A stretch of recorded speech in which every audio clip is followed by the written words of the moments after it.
तो hey guys, Shivank here. और जैसा कि आपका JIIT नोएडा ने यानी JP institute of information technology Noida ने अपने जो एप्लीकेशन फॉर्म है 2020 सेशन के लिए स्टार्ट कर दिए हैं, जिसकी स्टार्टिंग डेट थी 3 मार्च 2020 और जिसको लास्ट जो डेट है एप्लीकेशन फॉर्म की वो है आपकी 20 जून 2020।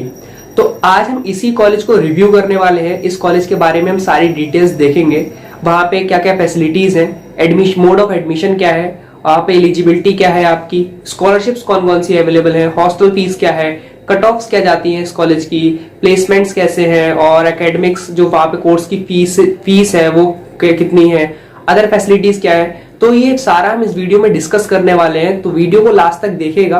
और अगर आप चैनल पे नए हैं तो चैनल को सब्सक्राइब करके बेल आइकन प्रेस कर दीजिएगा, जिससे आपको आगे सारी वीडियोस के अपडेट्स मिलते रहें।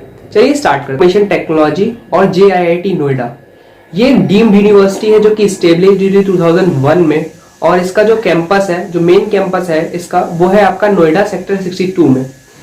इसकी NIRF रैंकिंग की बात करें तो ये कॉलेज 2017 में जो इसकी NIRF रैंकिंग थी वो थी 54, जो 2018 में इसकी NIRF रैंकिंग थी वो थी 70 और जो 2019 में इसकी NIRF रैंकिंग थी वो थी 80, जो कि मतलब डिक्रीज कर रही है। हर साल इसकी जो NIRF रैंकिंग है डिक्रीज कर जा रही है, तो देख रहे हैं आप काफी डिक्रीज हो रहा है इसकी NIRF रैंकिंग में। तो इसके काफी ज्यादा फैक्टर्स हो सकते हैं। यहाँ पे हॉस्टल्स की बात करें तो जिसके जो हॉस्टल है टोटल इस कॉलेज में 6 हॉस्टल है, जो आपका मेन कैंपस है। 3 बॉयज हॉस्टल है, 3 गर्ल्स हॉस्टल है। यहाँ पे एडमिशन लेने के लिए आपको first of all JEE Mains का एग्जाम देना होता है। जो बच्चे जेई मेंस के एग्जाम देते हैं, फिर जेई मेंस का एग्जाम देने के बाद यहाँ पे आपको JIIT काउंसलिंग का आपको अलग से फॉर्म फिल करना होता है, जिसकी जो डेट्स हैं, जो 2020 की जो इस कॉलेज के लिए काउंसलिंग की डेट्स हैं उसके फॉर्म्स रिलीज हो चुके हैं, जो कि 3 मार्च से स्टार्ट थे 2020 में, और आपके 20 जून तक फॉर्म्स चलने वाले हैं। तो आप 20 जून इसकी लास्ट डेट है, तब तक आप इसके फॉर्म फिल कर सकते हो। अगर आप इस काउंसलिंग में पार्ट लेना चाहते हो तो आप 20 जून तक इसके फॉर्म्स फिल कर सकते हो। जो फीस है इस फॉर्म की वो है 1200 रुपीज की फीस की फॉर्म की फीस है। तो जिन बच्चों ने जेई मेंस अप्लाई किया है और वो इस कॉलेज में एडमिशन लेना चाह रहे हैं तो आप इसकी काउंसलिंग का फॉर्म फिल कर सकते हो। अब कुछ बच्चे बोलेंगे कि अगर हमने जेई मेंस का फॉर्म नहीं दिया है, मतलब जेई मेंस का एग्जाम ने नहीं दिया है, तो क्या हम इस कॉलेज में एडमिशन नहीं ले सकते? तो जो 12th वाले स्टूडेंट है जो डायरेक्ट इसमें एडमिशन लेना चाह रहे हैं वो सिर्फ एक ही ब्रांच में एडमिशन ले सकते हैं, जो कि आपकी बायोटेक्नोलॉजी ब्रांच।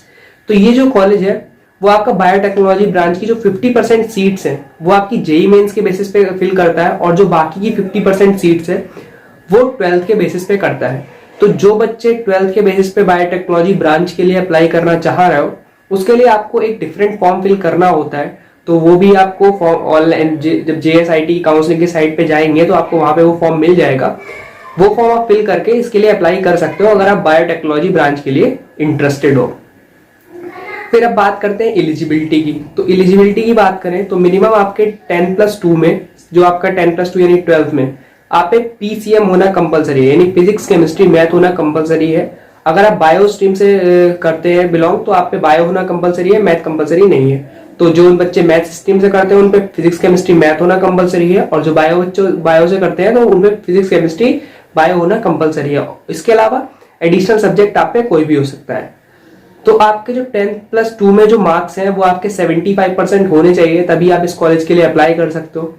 जेई मेंस की कट ऑफ के बेसिस पे ये जो कॉलेज है अपनी काउंसलिंग में जो सीट्स होता है वो अलॉट करता है। तो आपने जेई मेंस का एग्जाम जरूर दिया होना चाहिए अगर आप 12th के बेसिस पे नहीं लेना चाह रहे। 12th के बेसिस पे सिर्फ बायोटेक्नोलॉजी ब्रांच, बाकी जो ब्रांचेस है वो आपके जेई मेंस के थ्रू लेता है, तो आप जेई मेंस के थ्रू इन ब्रांचेस में अप्लाई कर सकते हो। तो आपने जेई मेंस का एग्जाम दिया होना चाहिए। तो ये थी आपकी बेसिक एलिजिबिलिटी जो आपको इस कॉलेज में एडमिशन लेने के लिए कंपलसरी है। तो यहाँ पे computer science engineering, information technology, electronics and communication and biotechnology, जो फीस है इन कोर्सेज की वो है आपकी फर्स्ट ईयर की जो फीस है वो आपकी 2,35,500 रुपीज है। सेकेंड ईयर की जो फीस है वो 2,55,500 रुपीज है। थर्ड ईयर की जो फीस है वो 2,74,500 रुपीज है, और जो फोर्थ ईयर की फीस है वो आपकी 2,84,500 रुपीज है। ओवरऑल जो आपकी फीस है वो आपकी अबाउट 9,24,000 के अराउंड आपकी फीस है, जो कि काफी ज्यादा है। 4 साल कोर्सेज के लिए अराउंड आप 9 लाख के अराउंड यहाँ पे फीस दे रहे हो, तो कि प्राइवेट कॉलेज में काफी ज्यादा है। 2.5 लाख रुपए के आसपास आपकी फीस जा रही है पर ईयर की।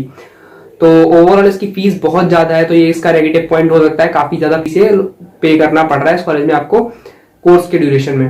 तो अब बात करते हैं इस कॉलेज के हॉस्टल्स के बारे में। तो जो इस कॉलेज की हॉस्टल फीस है वो आपकी 67,500 रुपीज पर सेमेस्टर है, मतलब आपकी एक साल की हो गई 1,35,000 पर ईयर की जो फीस है यहाँ पे।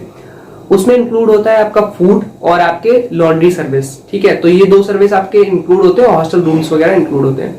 हॉस्टल रूम्स की बात करो तो आपको वहाँ पे चेयर टेबल मिल जाती है, बेड्स मिल जाते हैं और अदर कुछ फैसिलिटीज मिल जाती हैं। उसके अलावा आपको स्विमिंग पूल का अलग अलग टाइमिंग्स होते हैं, तो आप स्विमिंग पूल भी यूज कर सकते हो। ये सारी कुछ फैसिलिटीज हैं। और आप लॉन्ड्री एक वीक में 2 बार अपने कपड़े दे सकते हो लॉन्ड्री के लिए, और ये सारी फैसिलिटीज हैं इस हॉस्टल्स की। तो हॉस्टल में आपको हॉस्टल काफी अच्छे हैं, अगर बात करें तो हॉस्टल्स वगैरह काफी अच्छे हैं और फैसिलिटीज हॉस्टल्स में काफी अच्छी हैं।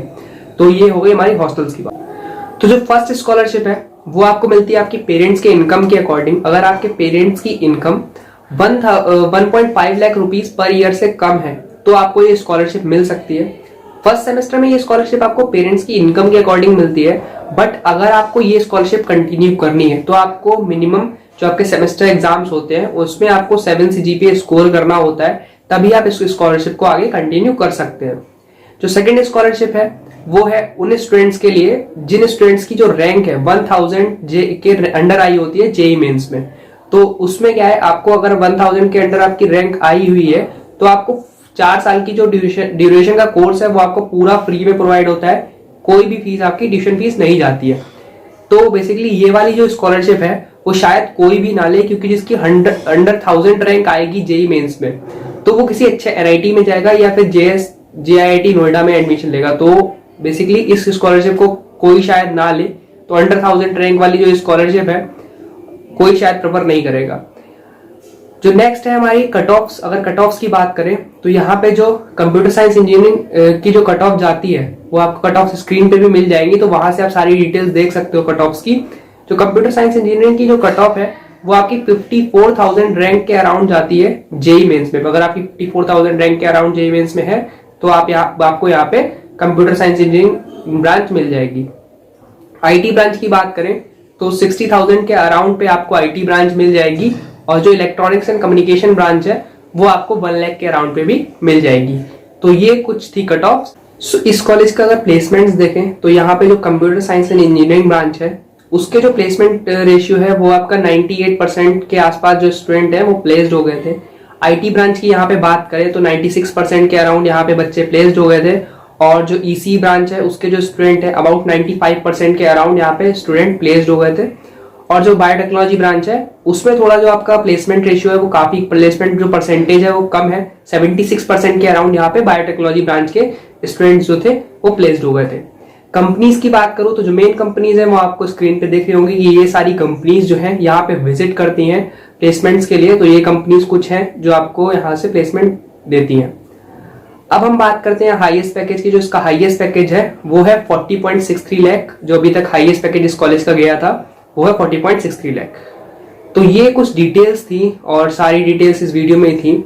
और इसका जो काउंसलिंग का जो प्रोसेस है वो आपका जुलाई में अराउंड शुरू होता है, तो जुलाई के अराउंड आपका काउंसलिंग प्रोसेस भी शुरू हो जाएगा।